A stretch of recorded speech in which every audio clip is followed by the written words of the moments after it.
Diligência, poder e propósito de Satanás.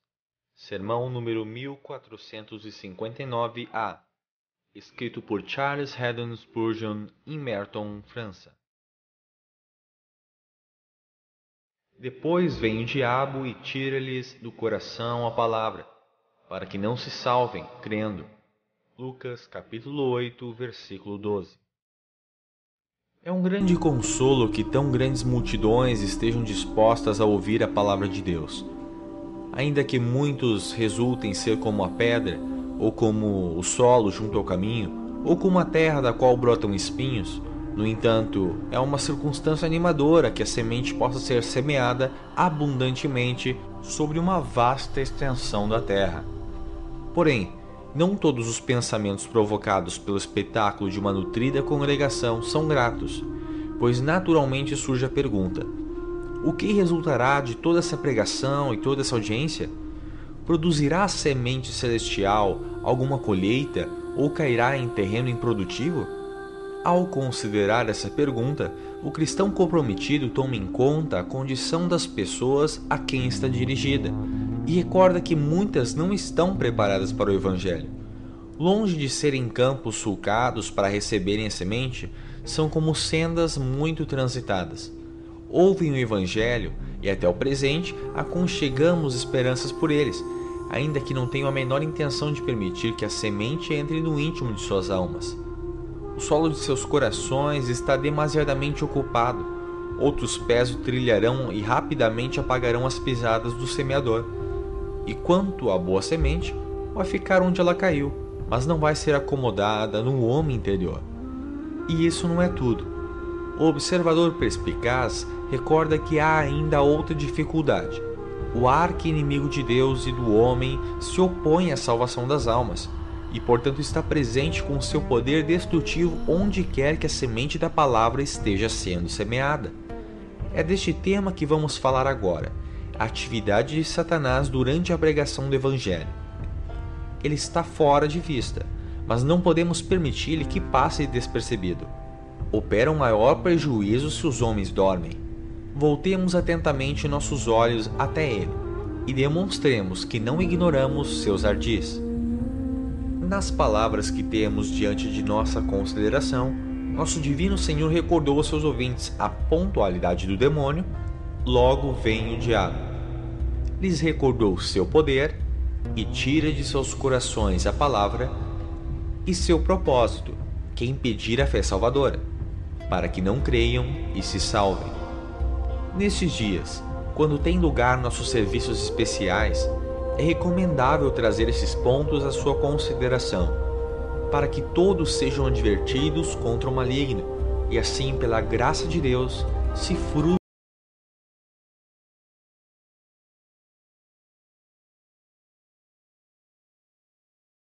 junto ao caminho, as aves do céu a engolem.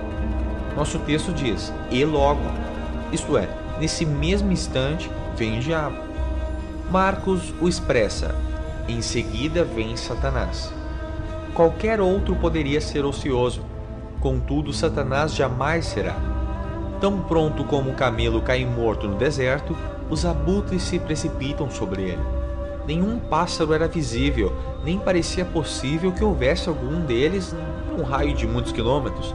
Mas pronto se vê umas manchinhas no céu, e em seguida os golosos estão abarrotando-se de carne. De igual modo, os espíritos do mal espreitam sua presa de longe e se apressam a cumprir seu trabalho destruidor. Um lapso poderia dar oportunidade ao pensamento, e o pensamento poderia conduzir ao arrependimento. E por isso, os inimigos se apressam para impedir que o ouvinte considere a verdade que tem ouvido. Quando o Evangelho afeta os ouvintes em alguma medida, quando ainda um mínimo grau penetra seus corações, em seguida a pontualidade do diabo é mais veloz que o voo da águia para tirar de seus corações a palavra. Uma pequena demora poderia colocar a semente mais longe do poder satânico e aquém da prontitude da atividade diabólica. Oh, que fôssemos a metade de velozes e ativos no serviço de nosso Senhor! Que fôssemos a metade de prontos para aproveitar cada oportunidade para bendizer as almas dos homens! Sem dúvida, Satanás atua por vezes diretamente nos pensamentos dos homens. Ele pessoalmente sugeriu para Judas que vendesse seu senhor e há inculcado muitas outras negras insinuações nas mentes dos homens. Como insaciável abutre que comia saborosa e constantemente das entranhas de Prometeu, assim o diabo arranca os bons pensamentos que seriam a vida da alma de um homem. Insaciavelmente malicioso, não pode suportar que uma só verdade divina abençoe o coração. O diabo envia na mente blasfêmias espantosas, imaginações sem pudor, incredulidades indesculpáveis ou vãs frivolidades como granadas infernais para destruir qualquer pensamento recém-nascido que olhe para Cristo e sua salvação. No momento, seduz a mente e em seguida a aterroriza. Seu único objetivo é desviar do homem os pensamentos do Evangelho, impedir que se alojem na consciência e no coração. Como Satanás não pode estar presente em todas as partes sempre, frequentemente leva a cabo sua obra maligna por meio de seus serventes, enviando seus espíritos inferiores para que atuem como aves do céu, que engulam a semente e estes, à sua vez, empregam diversos agentes.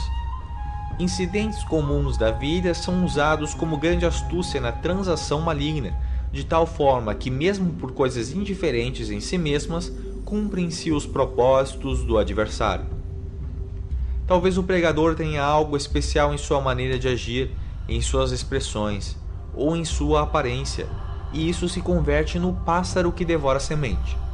O ouvinte fica tão atraído em alguma raridade insignificante do ministro, que esquece a verdade que foi pregada. Talvez o pregador referiu-se a alguma anedota, ou usou um exemplo, ou utilizou uma palavra que despertou uma recordação no coração do ouvinte, e a palavra foi-se para longe de seu coração, para dar lugar a uma mera vaidade. Ou, se o sermão foi preservado até sua conclusão, então encontrou algum novo perigo. Perdeu um guarda-chuva, uma confusão sem precedentes no hall de entrada, um escárnio sem sentido surgido na multidão, ou o vestido absurdo de alguma pessoa desconhecida. Qualquer destes elementos pode responder ao propósito do diabo e arrebatar a palavra. Não significa muito se a semente é devorada por corvos negros ou pombas brancas, por grandes aves ou por diminutos pardais. Se não permanece no coração, não pode produzir fruto, e daqui que o diabo toma medidas para levar a semente de imediato, de qualquer maneira. Se o diabo nunca visita um lugar de adoração, fará os ajustes pertinentes para estar ali quando tenha começado um avivamento. E logo vem o diabo. Satanás não tem cuidado de muitos púlpitos, porém, quando o homem sincero começa a pregar, em seguida vem Satanás. Em segundo lugar, notaremos por um momento o seu poder, e tira de seu coração a palavra. Não se diz que intenta fazê-lo, mas que realmente o faz. Olha, vem e vence. A palavra está ali, e o diabo arranca facilmente, como o pássaro leva a semente que está junto do caminho. Ah, que influência tem o diabo sobre a mente humana, e quão ineficaz é a obra do pregador, a menos que ela vá acompanhada de um poder divino. Talvez algo da verdade se fixe na memória pela impactante maneira que foi falada, mas o inimigo atira inteiramente para fora do coração, e assim a parte mais importante, o único de real importância de nossa obra, é arruinado. Nós podemos ser suficientemente insensatos para apontar a cabeça unicamente, porém ele que é astuto mais adiante de toda astúcia, tem como alvo o coração. Se alguém convence os afetos, estará mais que contente. Para o coração do homem, a boa semente está perdida, pois as aves do céu a devoram. Se converteu para ele uma nulidade. Não permanecerá nenhum sinal da semente que foi semeada junto ao caminho, depois que os pássaros a levam. Dessa forma é eficaz a obra do príncipe das potestades do ar. Quando Satanás pensa que vale a pena vir, vem em seguida, e vem com um objetivo, e cuida para que sua missão não falhe. Seu poder deriva em parte de sua natural sagacidade. Caído como está agora, outrora foi um anjo de luz, e suas faculdades superlativas, ainda que pervertidas, viciadas e diminuídas pela excessiva influência do pecado, são ainda consideravelmente superiores às dos seres humanos, sobre quem exerce suas artes malignas. Ele é um rival superior ao pregador e ao ouvinte juntos, se o Espírito Santo não está ali para frustrá-lo. Também adquiriu uma renovada astúcia mediante a grande experiência em seu maldito ofício. Exceto seu Criador, o diabo conhece o coração humano melhor que ninguém. Por milhares de anos tem estudado a anatomia de nossa natureza e é versado em nossos pontos mais débeis. Nós todos somos jovens e inaptos comparados com esse antigo tentador. Todos somos estreitos em nossos focos e limitados em nossas experiências, comparados com essa serpente que é mais astuta que todas as bestas do campo. Não deve nos surpreender que tire a palavra que é semeada nos corações de pedra. Ademais, ele deriva seu principal poder da condição da alma do homem. É fácil que os pássaros recolham a semente que está exposta sobre um caminho trilhado. Se o solo houvesse sido bom e a semente houvesse penetrado nele, haveria tido maior dificuldade, a tal ponto que talvez a tentativa de ataque poderia ter sido anulada. Todavia, um coração endurecido faz uma grande medida a obra do diabo. Não necessita usar de violência nem de astúcia. A palavra que não foi recebida permanece ali sobre a superfície da alma, e o demônio a toma. O poder do maligno provém grandemente de nosso próprio mal. Oremos para que o Senhor renove o coração, para que o testemunho de Jesus seja aceito de todo o coração e não possa nunca ser tirado. Grande a necessidade de uma oração assim. Nosso adversário não é um ser imaginário. Sua existência é real, sua presença é constante, seu poder imenso, sua atividade infatigável. Senhor, iguala-o e ultrapassa-o. Manda longe a mais imunda das aves do céu, e quebra o terreno da alma, e permita que tua verdade viva verdadeiramente e cresça graciosamente em nós. Nosso breve sermão conclui-se com o terceiro ponto, que é o propósito do diabo. Ele é um grande teólogo e sabe que a salvação é pela fé no Senhor Jesus, e por isso teme, mais que tudo, que os homens creiam e sejam salvos. A essência do Evangelho está radicada nessas poucas palavras: creia e será salvo. E na proporção que Satanás odeia o Evangelho, nós devemos valorizar o Evangelho. Ele não teme tanto as obras como a fé. Se ele pode conduzir aos homens a trabalhar, ou a sentir, ou fazer qualquer coisa em lugar de crer, estará contente. Porém, ele tem medo da fé, porque Deus a vinculou à salvação. Cada ouvinte deve saber disso, e por isso deve colocar sua atenção no ponto que o diabo considera digno de sua atividade mais importante. Se o destruidor labora para impedir que o coração creia, os sábios deverão estar alertas e ver a fé como a única coisa necessária. Para que não creiam e se salvem, Satanás tira a palavra de seus corações. Nisso há também sabedoria. Sabedoria oculta na astúcia do inimigo. Se o Evangelho permanece em contato com o coração, sua tendência será produzir fé.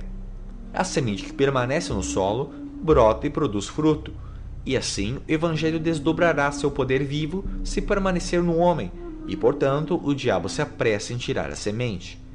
A palavra de Deus é a espada do Espírito, e o diabo não gosta de ver que permaneça perto do pecador por temor de que essa mesma o fira de morte. Ele sente medo da influência da verdade na consciência, e se não pode impedir que o homem a ouça, se esforça para impedir que medite nela. Assim que a fé é por ouvir, e ouvir pela palavra de Deus, Romanos 10, destruir aquilo que foi ouvido é um método satânico para impedir a fé. Aqui temos, outra vez, uma palavra prática para o ouvido da prudência. Mantenhamos o Evangelho perto da mente dos não convertidos. Na medida do possível, semeemos uma e outra vez. Quem sabe uma semente penetre e dê raízes? Os campesinos só iriam plantar certas sementes para pôr uma para o bicho e uma para o corvo, e logo uma terceira para que com segurança crescesse. E nós devemos fazer algo parecido. No livro de Jeremias, o Senhor descreve sua própria ação assim: Ainda que falei-lhes desde cedo e sem cessar, não ouvistes, e os chamei, e não respondestes. Certamente, se o Senhor mesmo tem continuamente falado a uma raça que não responde, não necessitamos murmurar porque muito de nossa pregação parece vã. Há vida na semente do Evangelho, e crescerá se introduzida na terra do coração. Devemos, portanto, ter fé nela, e não sonhar com obter uma colheita exceto pelo método fora da moda de semear a boa semente. O diabo evidentemente odeia a palavra, porém nós nos aferramos a ela e semeamos ela por todo o lado. Você muitas vezes já ouviu o Evangelho, porém o ouviu em vão? Então o diabo tem mais a ver contigo do que você imagina. Esse pensamento lhe é agradável? A presença do diabo é corrupta e degradante. Ele tem parado sobre você como as aves do céu sobre um amplo caminho, e pousado em você para tirar a palavra. Pense nele. Está se perdendo da comunhão com o Pai e com seu Filho Jesus Cristo por sua incredulidade. Em lugar disso, está tendo comunhão com Satanás. Isso não é horrível? Em vez de que o Espírito Santo mora em você como mora em todos os crentes, o príncipe das trevas está convertendo-lhe em seu abrigo, entrando e saindo da sua mente a seu gosto. Você recordará o sonho de Jacó, de uma escada, e os anjos que subiam e desciam entre o céu e o lugar onde ele se encontrava. A experiência da sua vida, irmão, poderia ser expressa por outra escada, que desce ao escuro abismo, e os espíritos imundos vão e vêm, sobem e descem por seus passos e achegam-se até você. Por acaso isso não lhe assusta? Que o Senhor lhe conceda que se assuste. Deseja uma mudança? Que o Espírito Santo converta seu coração em boa terra. Então a semente da graça divina crescerá em ti e produzirá fé no Senhor Jesus. Diligência, poder e propósito de Satanás. Sermão número 1459A, volume 25 do The Metropolitan Tabernacle Pulpit, escrito por Charles Haddon Spurgeon. Tradução e revisão, Armando Marcos. Locução e produção, Jonathan Bittencourt. Para mais textos, acesse o Projeto Spurgeon, www.projetospurgeon.com.br.